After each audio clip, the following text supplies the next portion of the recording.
Renaissance has its share of great names: Leonardo, Michelangelo, Machiavelli, but another name runs like a thread through all their achievements: Medici. The Houston Museum of Natural Science is hosting an exhibition that takes a closer look at this remarkable family. Curator Amanda Norris introduces us to Gems of the Medici.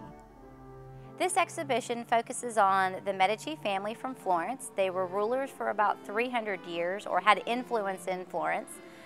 Their collection of gems has been collected from Lorenzo the Magnificent all the way through Gian, the last Grand Duke of Tuscany.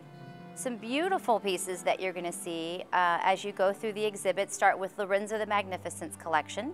He has a beautiful cameo of Icarus as he's getting his wings put together, and that cameo is the basis of several works of art during that time.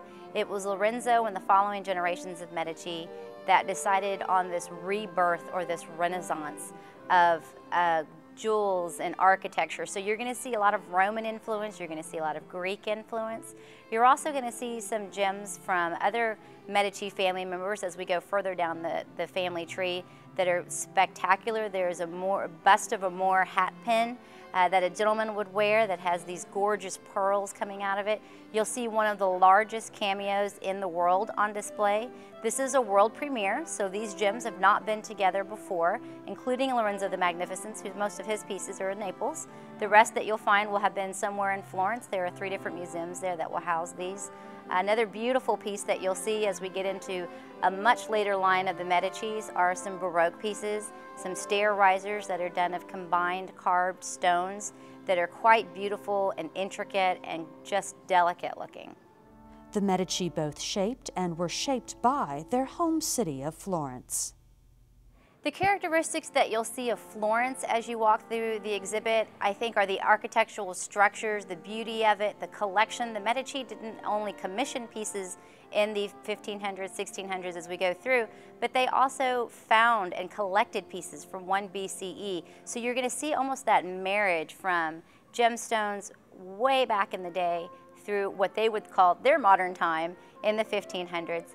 So they really wanted that Roman influence, they wanted that Greek influence, the architecture as you go through here, the murals that you'll see. There's some pictures of the Galleria dei Uffizi. You'll get to see kind of what that look is, that Roman look to it. You'll see the beautiful sculpted pieces around in the exhibit, and a lot of that, again, they were looking for that kind of rebirth of Rome and their artists. The Medici were very important to Florence. They were the guys that brought in the thinkers of the time, the artists of the time. Artists didn't just create for the will of creating. They had to have commissioned pieces because they couldn't afford the work just on their own to have a gallery where they were going to sell their art. So being patrons that the Medici were, that's why these artists flocked to Florence to be with them, and that's why these thinkers flocked to Florence, because one of the things that Medici did as patrons was they allowed their artists to be moody and do whatever it is they felt they needed to do to create the beautiful pieces that you'll see. There's also some Bronzini paintings in there, so it's really beautiful. The achievements of Renaissance craftsmen are all the more remarkable when you consider the resources and technologies at their disposal. These were gems that were coming from hard rocks, coming from other places in the world today, modern day Iran, the Himalayas mountains, places that were obviously not real close to Italy. So when they were coming to Florence with these raw materials, one thing to keep in mind is that as these artisans put their hands on it and began to hand chisel away, they had to be so careful with them because they can be delicate and they can break. And it was kind of, you can't mess up once you get this piece because you're not going to get a replacement piece. So you're going to get to see that, and as you go to the end, I think the last room is really ideal for looking how to work with gems because you will see how they did it. Their old tables, the hand carving of these stones, it was a very meticulous process. It wasn't something that happened overnight. It wasn't just machine made and reproduced over and over. These were unique pieces that you're going to see as you go through. Gems of the Medici is on display through March of 2013. For more information, visit the museum's website at www.hmns.org.